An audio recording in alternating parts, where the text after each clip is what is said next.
From the Kogut Institute for the Humanities at Brown University, this is Meeting Street. I'm Amanda Anderson, the show's host. The past few decades have seen a growth in research and scholarship addressing what might be called the cultural economics of the university. This work has been generative not only in shining a light on the financial and budgetary aspects of universities, but also in clarifying the conditions under which scholars in the humanities and social sciences do their work.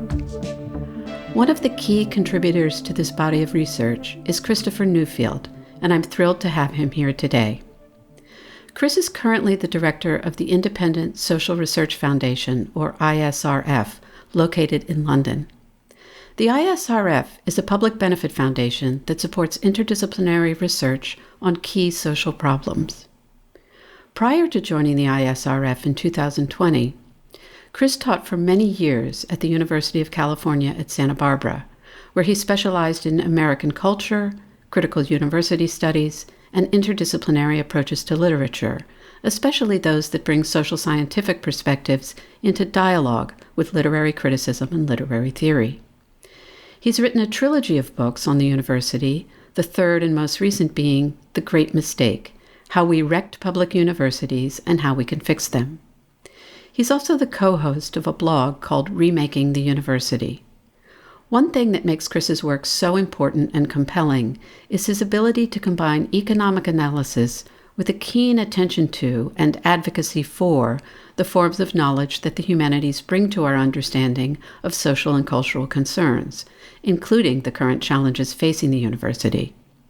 At present, he's just beginning his term as the president of the Modern Language Association, the professional organization for scholars of languages and literatures, which has over 23,000 members worldwide.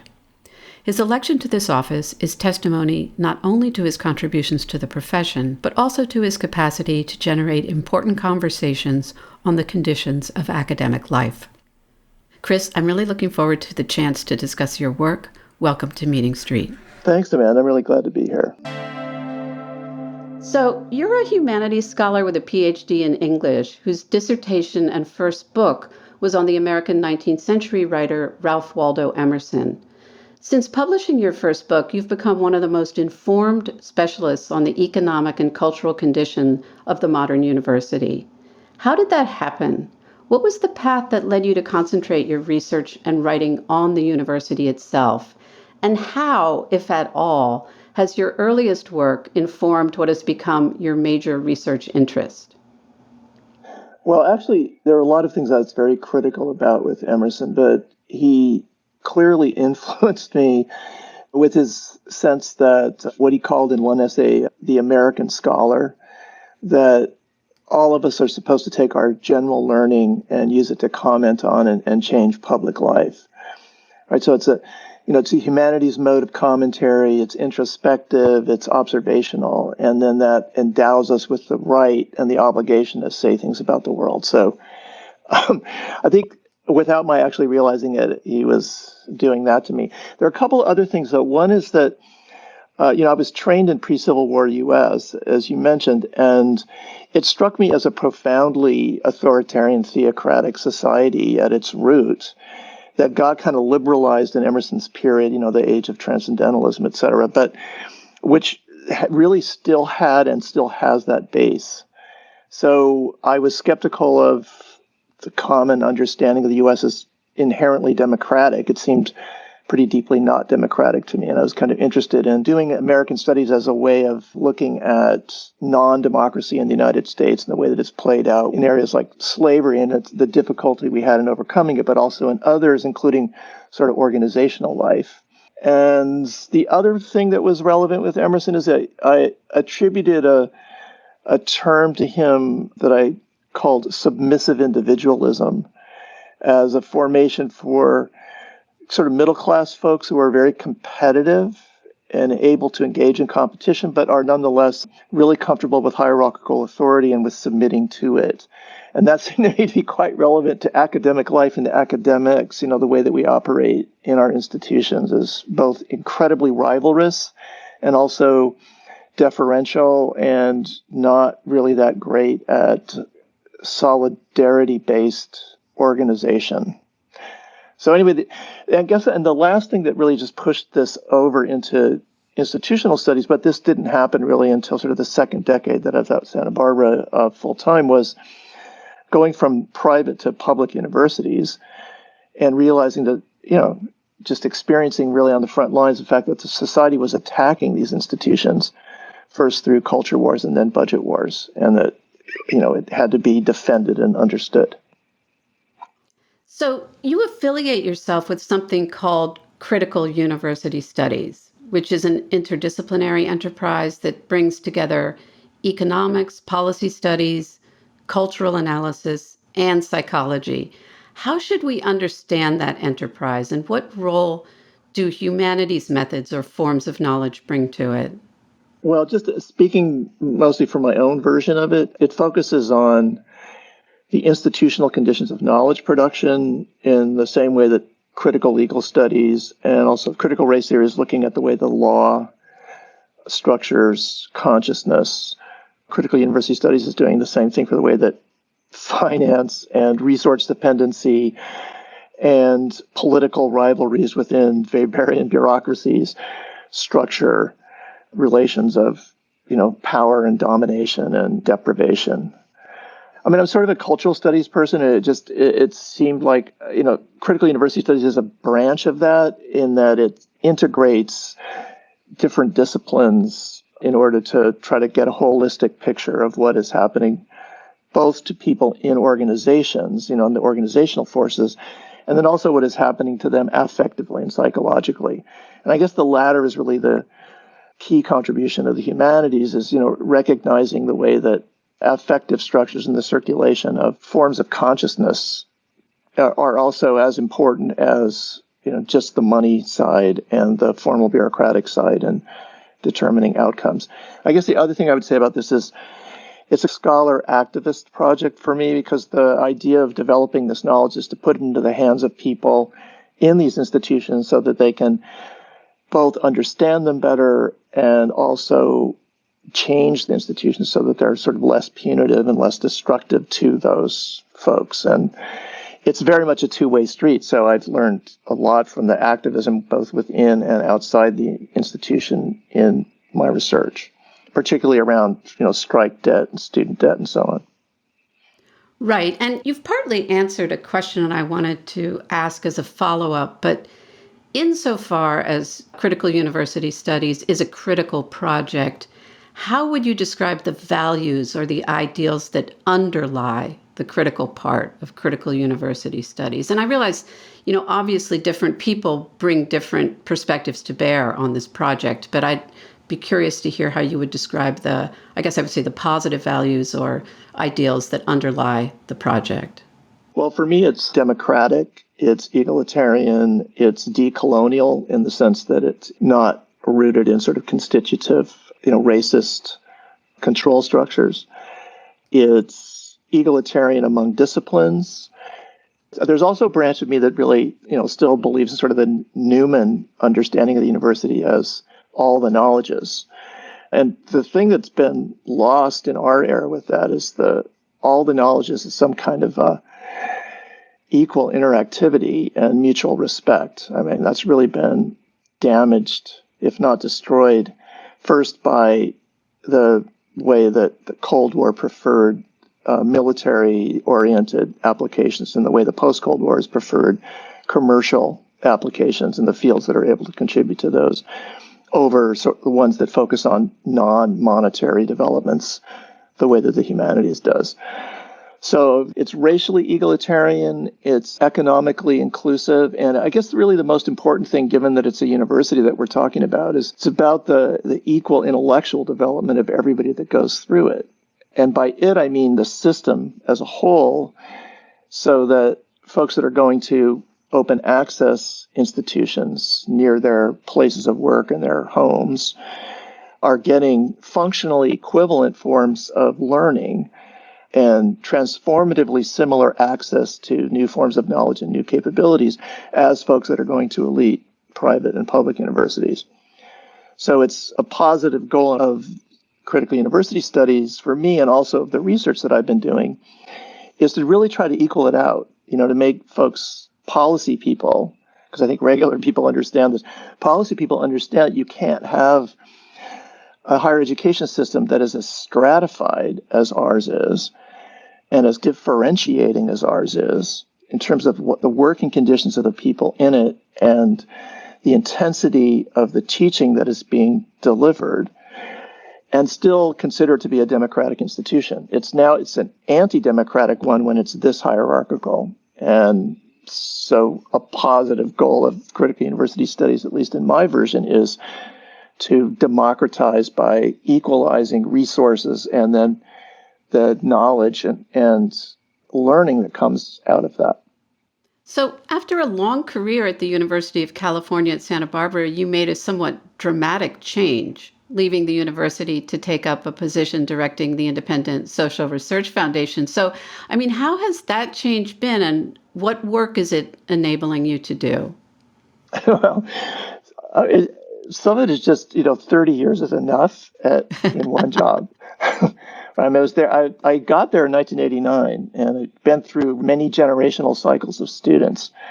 Another is just, there's new situations, new people, a new continent, a new country. It means, new thoughts. And I just feel really lucky at this, later stage in my career to be able to start again like this and to, contribute in different ways. And I guess it's full-time research development. It's developing research at the interface that I've always worked at between the humanities and the social sciences. It's interesting. The folks that we end up funding are both critiquing mainstream economics as such, but they're also in a sort of a larger group of the fellows looking at boundary areas all over the world where practices that people are enacting are, if not antithetical to, then just sort of divergent from the way that global capitalism has organized things. It's a foundation that's funding new ways of thinking. It's not interested in policy influence. It's really about sort of original thought coming out of different kinds of experience in the field. The other thing, too, is it's also helping me formulate something I've been thinking about for a long time in the university, and that is, how can the humanities be more effective in addressing and, in fact, changing the social and cultural worlds outside? So I've always, literature is something that attracted me because it has such a huge impact on me personally and psychologically. It feels like the collective knowledge that comes out of humanities disciplines, including sort of humanistic social sciences, has the same impact on society, and we haven't done a good enough job in explaining how that works or thinking about it reflexively. So this is also a chance to do that. There are also, we fund independent scholars who are not associated with universities. For example, people that have been working in councils on anti-racist interventions for 20 years and who need some time to write a book about their experiences and they don't have a university job. We fund folks like that. And so there's a sort of an integration of academic knowledge and situated community knowledge that I also think we need more of. That's wonderful. Zooming out a little bit, what do you think is the relation at the present time between the type of cultural and intellectual work that's being done inside the university and the type of cultural and intellectual work that's being done outside of the university? It depends on the field. So if we're just thinking about humanities disciplines, it feels like the work going on outside the university is more confident and more dynamic than the somewhat more depressed work that's going on inside. And it's not because the economics outside is so much better, but I think the presence of the audience is really clear. The interest of people in just like reading everything and consuming massive amounts of writing in the form of, Netflix series and et cetera. There's huge health and cultural consumption in the world that I wish we, and folks in universities could tap into, at least psychologically, so that we felt like we had more of a sense of more of a destiny to explain and articulate and understand and reorganize understandings of people in the outside world, and as well as doing what we primarily do in universities, which is teach and do our specific research. To return just for a moment to the question of funding within the university, you argue for stronger funding not only for the universities themselves, but specifically for the humanities, arts, and social sciences, what you refer to as the SASH fields, as a counterpart to the widely used anagram STEM. Part of that argument has to do with budgetary justice, given the tuition revenues that the humanities and other SASH fields bring in through course enrollments. Can you explain your argument about tuition revenues? Yeah, well, basically, we value departments in the American university on the basis of numbers of majors. And this has become an especially acute issue over the last 10 years as, funding has stagnated or gone down. And as there's been just a massive shifting of students into fields like computer science, data science, on the grounds that in a not very good economy, or just in an unreliable economy, as it's been for the last 10 or 15 years, it's better to do something that seems safe and that has a pretty clear job pipeline, like data science, anything that's quantitative. So, universities are faced with the prospect of having to do something with majors that used to have 600, like, computer science at Irvine that now has, say, 1,500 students trying to take it, or 2,000 students. So that's an important problem that I don't want to belittle. Where do you get the folks to teach that number of students at any given time? The American universities talk a lot about majors. They don't talk very much about enrollments. That is, about the workload that teachers are handling regardless of what their department is.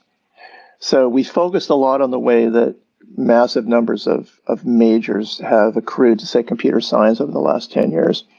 We're not looking so much at the lower division art history class that has 650 students at UCSB, maybe 30 of which will become art history majors, but the other 620 of which are, in fact, getting the same attention or lack thereof that the majors are getting. So what I started to do when I was doing planning and budget work for UC Santa Barbara and getting data from there and from other universities was just break out two different kinds of revenues that actually are spendable. One is research funding, which comes from the outside, which is countable, which is very visible, and the other enrollment funding, that is what the students are paying to be in your class, in whatever numbers they are actually in their class. And what became clear pretty quickly is that although STEM departments bring in lots more money in research, humanities and especially social science departments bring in enormous amounts of money through teaching. In the allocation of resources, universities tend to count research money, research revenue, and they look at major numbers, but they aren't looking at enrollment revenues that we are actually bringing in with the labor of teaching and grading that we do. So that struck me as quite unfair to high teaching departments and high teaching fields. Because what was happening was they were not keeping all of the revenues that they were generating through their teaching. It was being cross-subsidized, that is, moved to other fields that had less teaching revenue and higher costs in research. So my first argument is this: we have to be able to talk about this openly. It's not a Victorian family. It's like we need to be able to see how the money is moving. And then secondly, we need to make more equitable policy decisions. I mean, you mentioned, budget justice, and I think that's really the frame that we need to use now, because what's been happening is fields that attract lots of first-generation students, lots of students of color who are particularly interested in learning things that will allow them to participate in social justice vocations and movements after they graduate, are often the least well-funded departments on campus. And those students are getting less money, and although they're paying the same tuition as folks that are in engineering, and they're getting much less of that back. So they had an unjust educational situation quite often before they arrived in university. and the disproportion of resources once they get to university, just compounding that injustice and also damaging their learning. So I would like the conversation to be much more widespread so that we can actually address that problem. Yeah, that seems really important. And the second part of your argument about the SASH disciplines ties into that, because as you move beyond this question of the budgetary inequalities, you focus on the value of research in the humanities. And a lot of people have written about the value of the humanities, stressing things like the importance of cultivating empathy or the importance of narrative and in understanding. From your own perspective, what do you think is distinctive about research in the humanities and what's most valuable about it? Well, it values subjectivity instead of trying to set it aside as a problem. It always includes, even if it's not focusing on interiority. So if you're studying a social formation, you're also always studying how it's affecting an individual person or group of people. It's constitutively self-reflective. So this could be, there's also a lot of self-flagellation, so it's not always a great thing. but there's a kind of self-consciousness about the limits of our knowledge and what we have to do in order to extend it that is sometimes negative, but is always usually positive. There isn't a kind of a arrogance about methods that one can find in some other disciplines from time to time. It's very interested in the relation between identity and knowledge. We had sort of power knowledge of Foucault. I think humanities is kind of identity knowledge, where it's, standpoint theory coming out of feminism and ethnic studies, although it draws on the insights from other cultures, non-Western cultures in particular. So it's kind of reinventing the wheel in the 60s and 70s. It's nonetheless epistemologically revolutionary to move away from universality as the only kind of factor or as always a necessary element of legitimate knowledge, and see specificity or locatability and variability as true also, and true in a different and sometimes a deeper way. Plural, multiple methods, as opposed to questing for uniformity and consensus in the way that, say, orthodox economics does. So it's not particularly proceduralist. You mentioned empathy, but it's kind of interested in effects of approaching a problem in a certain way. So I think is empathetic, but it's also just, again, philosophically quite valuable and valid. A couple more things. It's kind of integrative.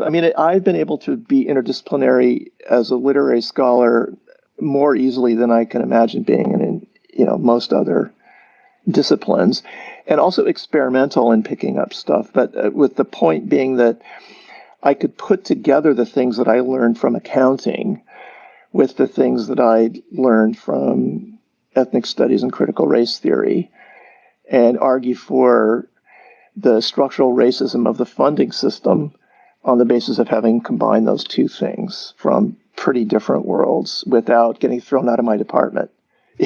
Sometimes they thought about it. They didn't ever actually do it.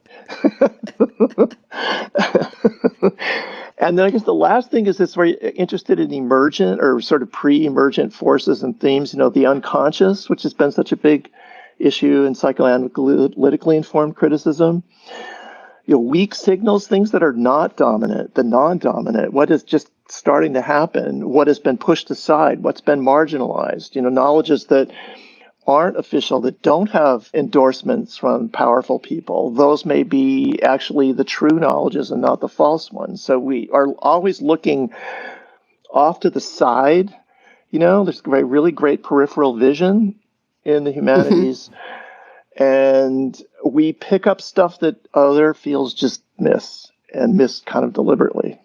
So as you can tell, I'm really pretty excited about what the humanities is doing and has done. I just think the research that's happening now is as good as ever, better.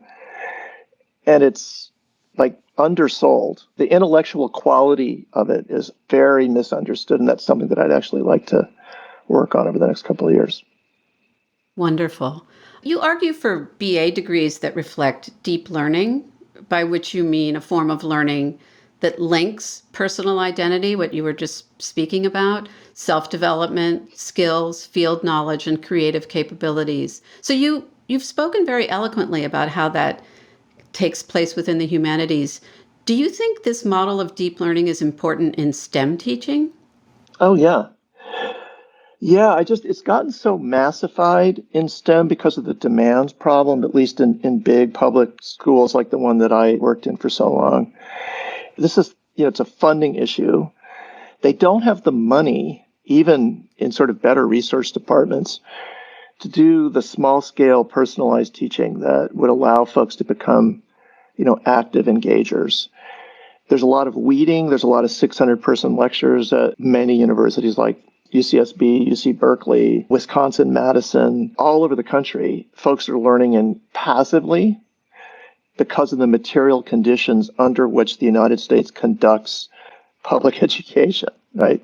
Nobody likes teaching this way and likes students to learn that way. And I've never met a student that wanted to learn that way, as opposed to being in a seminar or being in a supervision or a tutorial on the sort of the Oxbridge model. Why should we do it? I mean, this is one of the things that I think has really hurt the university is that the public, but really the policy world more particularly, they don't understand what you get cognitively out of that. And the one sentence definition for me that's most important is you get the ability to create knowledge and not just consume it when you're in that kind of a small scale, active learning environment. In other words, in high school, you're acquiring knowledge, you're mastering a bunch of stuff that is already known.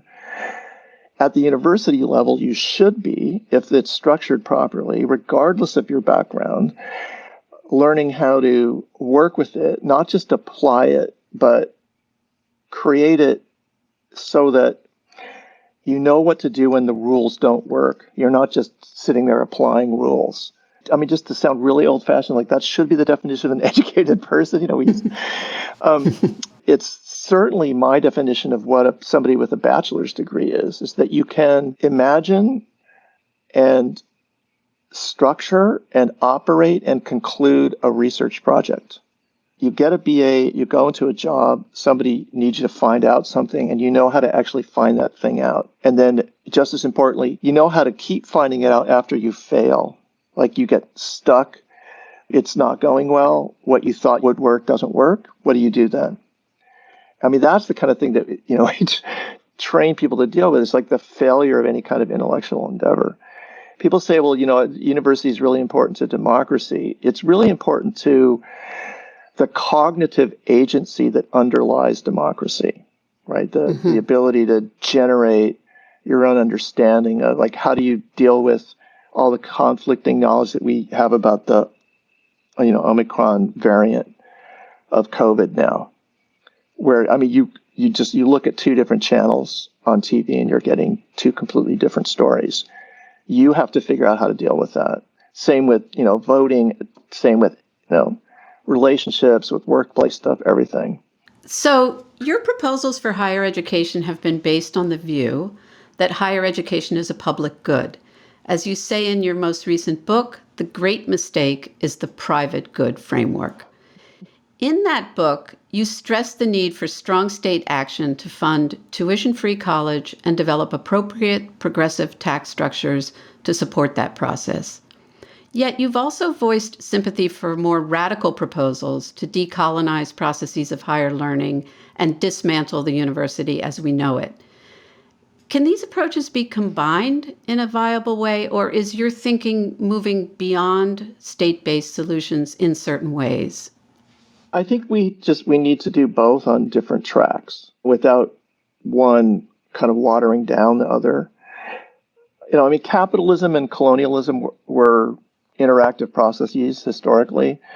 So sort of de-neoliberalizing the university and decolonizing it, they're distinct, but they're also interactive. And I'm constitutionally, I'm a Libra, right? So I'm just always like, yeah, both of these things this is really smart. They're both really good. But I'm really opposed to pitting race against economics and seeing, anti-racism, anti-colonialism as opposed to, in some fundamental way, opposed to socialism or opposed to developing social democracy. Mm-hmm. And I just think we really have to do both. And the important thing is that the non-reductionist autonomy of different folks who are pursuing different kinds of projects.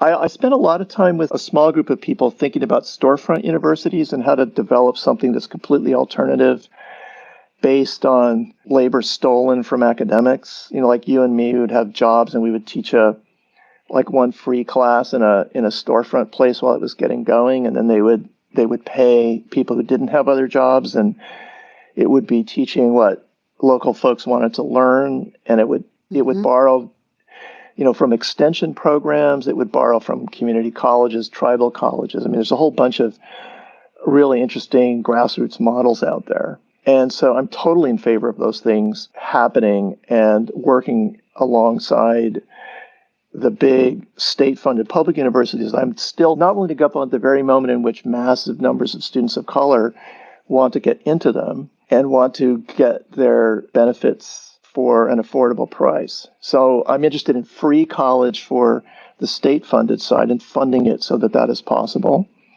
And then on the other hand, doing local and experimental initiatives led by people who have had a bad time in mainstream universities and have all sorts of great ideas about how to make completely different and better ones.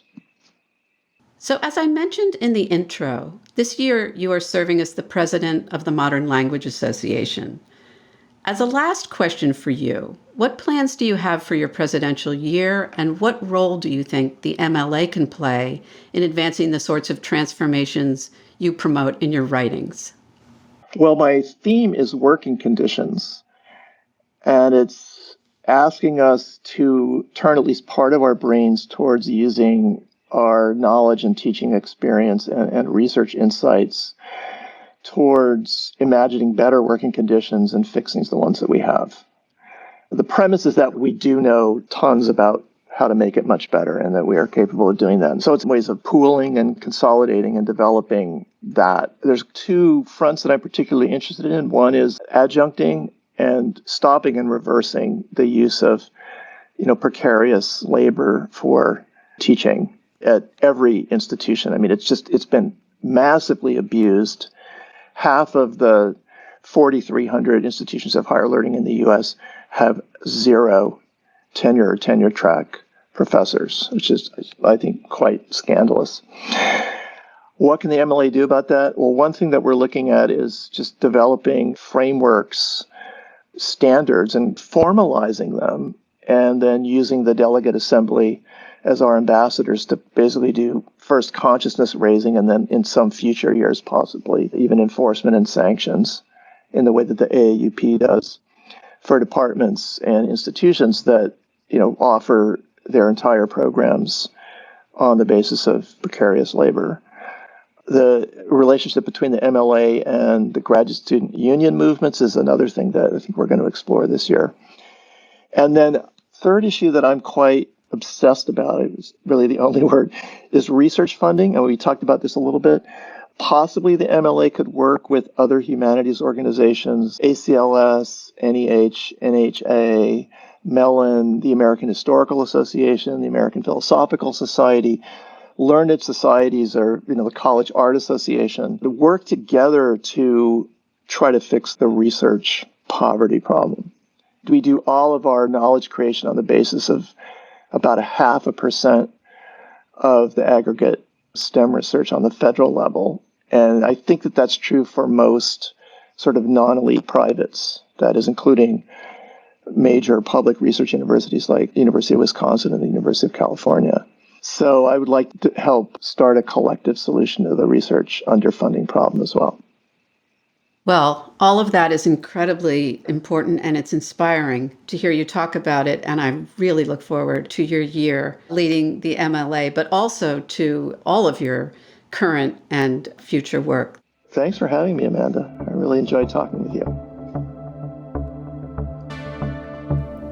Meeting Street explores some of the most important and creative work being done in the humanities today through conversations with scholars and thinkers who are extending the boundaries of their respective fields. The show is produced by the Kogut Institute for the Humanities at Brown University. Damien Maillet is our production manager. Our sound editor is Jake Sokolov-Gonzalez. If you enjoyed this week's episode of Meeting Street, please leave a review wherever you listen to your favorite podcasts.